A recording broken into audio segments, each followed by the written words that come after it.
Hi అండి. Welcome to Asni Sudha all in one channel. ఇప్పుడొచ్చేసి తమలపాకులతోటి మంచి హెయిర్ కలర్ అనేది రెడీ చేసుకుందామండి. ఈ కలర్ అనేది మనకి న్యాచురల్‌గా ఉంటుంది. అంతే కాకుండా ఇందులోని ప్రిజర్వేటివ్స్ అనేది ఏవి ఉండదండి. ఈ తమలపాకులతోటి అలాగే వక్కలు కూడా తీసుకోవాలండి. ఈ వక్కలు, ఈ తమలపాకులు మన కిల్లి యేసుకుంటే నోరనేది మనకి చాలా రెడ్‌గా అనేది పండుతది కదండీ! అలాగే మన హెయిర్‌కి కూడా మంచి కలర్ అనేది ఇస్తుంది. ఈ 2 ఆటిలతోటి ఎలా రెడీ చేసుకోవాలని చూపిస్తాను. నెక్స్ట్ ఐటెమ్ వచ్చేసి బీట్రూట్ తీసుకుంటున్నానండి. ఈ బీట్రూట్ కూడా మన హెయిర్‌కి అనేది న్యాచురల్‌గా కలర్ అనేది ఇస్తుందండి. మన బీట్రూట్‌లో ఉన్న రెడ్ కలర్ అనేది మనకి హెయిర్ కలర్ అనేది రావడానికి చాలా చాలా బాగా పనిచేస్తుందండి. బీట్రూట్ అనేది తీసుకున్న పైన అనేది స్కిన్ మొత్తం తీసేసుకోవాలండి. ఈ విధంగా పైనున్న తొక్కంతా నేను తీసేసుకుంటున్నాను. ఇలా తీసేసుకున్నాక అవి చిన్న చిన్న పీసెస్ కింద కట్ చేసుకోవాలండి. ఇలా చేసుకున్న ముక్కలనేది పక్కకు పెట్టుకుందాము. పక్కకు పెట్టుకుని అది తర్వాత ఎలా రెడీ చేసుకోవాలని చూపిస్తానండి. ముందుగా మనం వక్కలన్నీ తీసుకున్నాం కదా! ఆ వక్కలన్నీ తీసుకొని ఇప్పుడు దంచుకోవాలండి. దానికోసం అనేది ఒక రోల్ తీసుకొని దాంట్లోకి వేసుకొని కచ్చాపిచ్చిగా దంచుకుంటే చాలండి. ప్లెయిన్ పౌడర్ అనేది అవసరం ఉండదు. ఇలా కచ్చాపిచ్చిగా దంచుకుంటే సరిపోతుంది. అవి చాలా గట్టిగా ఉంటాయి కాబట్టి సుత్తితో అయినా పర్వాలేదు. లేదంటే ఒక రాడ్ పెట్టుకునైనా దంచుకోవచ్చండి. ఈ విధంగా నేను చపాతీ కర్రతోటి అనేది దంచుకుంటున్నాను. ఇలాగా మెత్తని పౌడర్‌లు అవసరం లేదు. ఇలా దంచుకుంటే సరిపోతుందండి. దంచుకునే దాన్ని అవి పక్కకు పెట్టేసుకుని తర్వాత వచ్చేసి స్టవ్ మీద ఒక బాండీ పెట్టుకోవాలి. మీ దగ్గర ఐరన్ కళాయి ఉంటే ఇంకా బాగా పనిచేస్తుందండి ఈ డై అనేది. లేదు అనంటే ఏదైనా తీసుకోవచ్చు. స్టవ్ మీద ఒక బాండీ పెట్టుకున్నాం కదా! దాంట్లోకి వాటర్ వేసుకోవాలండి. వాటర్ వేసుకున్నాక తమలపాకులనేది తీసుకొని ఇలాగా చిన్న చిన్న ముక్కల కింద కట్ చేసి వేసుకోవాలండి. చూస్తున్నారు కదా! చిన్న చిన్న పీసెస్ కింద కట్ చేసుకొని వేసుకుంటున్నాను నేను. అందులోకి మనది ముందుగా దంచుకున్న వక్కలున్నాయి కదండీ! ఆ వక్కల పౌడర్ కూడా అందులో వేసేసుకోవాలి. ఆ 2 ఐటెమ్ వేసుకున్నాక మంట అనేది లో ఫ్లేమ్ పెట్టుకుని బాగా మరిగించుకోవాలండి. అందులో ఉన్న రసం అంతా వాటర్‌లో దిగాలి. అప్పటిదాకా బాగా మరిగించుకోవాలి. ఇది మరిగేలోగా తర్వాత వచ్చేసి మనం ముందు బీట్రూట్ ముక్కలన్నీ కట్ చేసుకున్నాం కదా! అవి మిక్సీ పట్టుకునొద్దాము. ఇలాగా జ్యూస్ అనేది మనం రెడీ చేసుకోవాలండి. అది ఫిల్టర్ చేసుకోవాలి. ఇప్పుడు నేను ఒక స్ట్రైనర్ పెట్టుకుని ఓన్లీ మనకు కావాల్సింది ఆ జ్యూస్ ఒకటే కాబట్టి మనకి ఆ పైనున్న పొట్టు అనేది అవసరం లేదండి. ఇలాగ నేను జ్యూస్‌కే ప్రిపేర్ చేసుకుంటున్నాను. ఈ విధంగా పైనున్న పొట్టంతా ఫిల్టర్ చేసేసుకొని వాటర్ అనేది తీసుకుంటున్నానండి. ఈ విధంగా జ్యూస్ అనేది రెడీ చేసుకున్నాం కదా!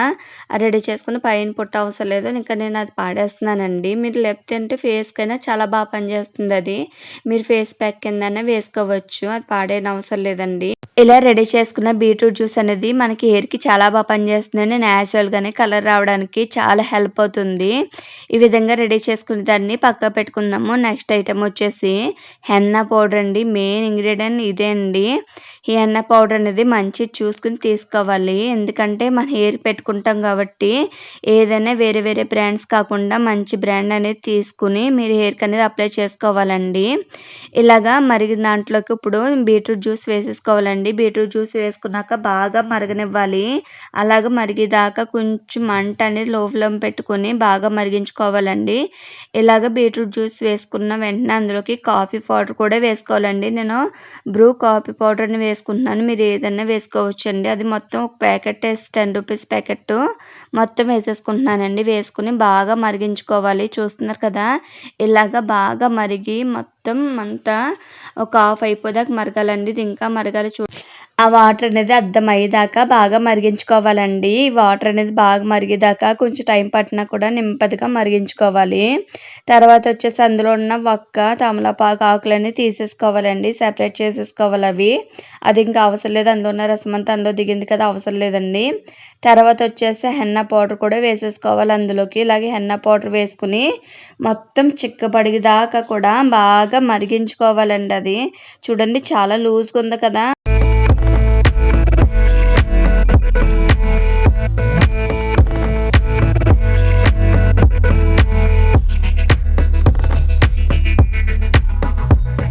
ఈ ఈ విధంగా హెన్ అనేది రెడీ చేసుకున్నాం కదా! రెడీ చేసుకున్న దాన్ని మూత పెట్టుకొని 1 అవర్ అన్నా 1 అవర్ నుంచి 2 అవర్స్ వరకన్నా ఉంచుకోవచ్చు. లేదంటే 1 డే అన్నా పెట్టుకొని మన హెయిర్ అని పెట్టుకోవచ్చండి. మాక్సిమం 1 డే అనేది వదిలేసి నెక్స్ట్ డే మార్నింగ్ పెట్టుకుంటేనే మన హెయిర్ జుట్టుకనేది కలర్ పడుతుందండి అప్పుడు పెట్టుకుంటేనే.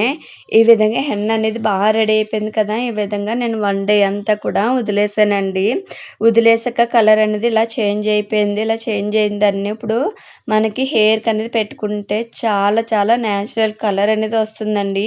ఈ విధంగా ఒకసారి ట్రై చేసి చూడండి. కంపల్సరీ యూజ్ అవుతుంది.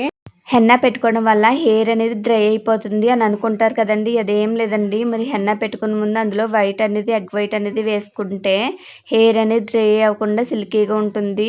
చూస్తున్నారు కదా! ఈ విధంగా డ్రై అవ్వకుండా చాలా చాలా స్మూత్‌గా ఉంటుందండి.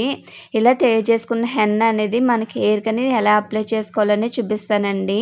మీరు జుట్టులోని ఎక్కడ వైట్ హెయిర్ అనేది ఎక్కడ ఎక్కువ ఉందో ఆ చోట్ల చాలా మందంగా ఎక్కువ రాసుకోవాలండి. అప్పుడైతేనే మీరు హెయిర్ అనేది బ్లాక్‌గా అవుతుంది.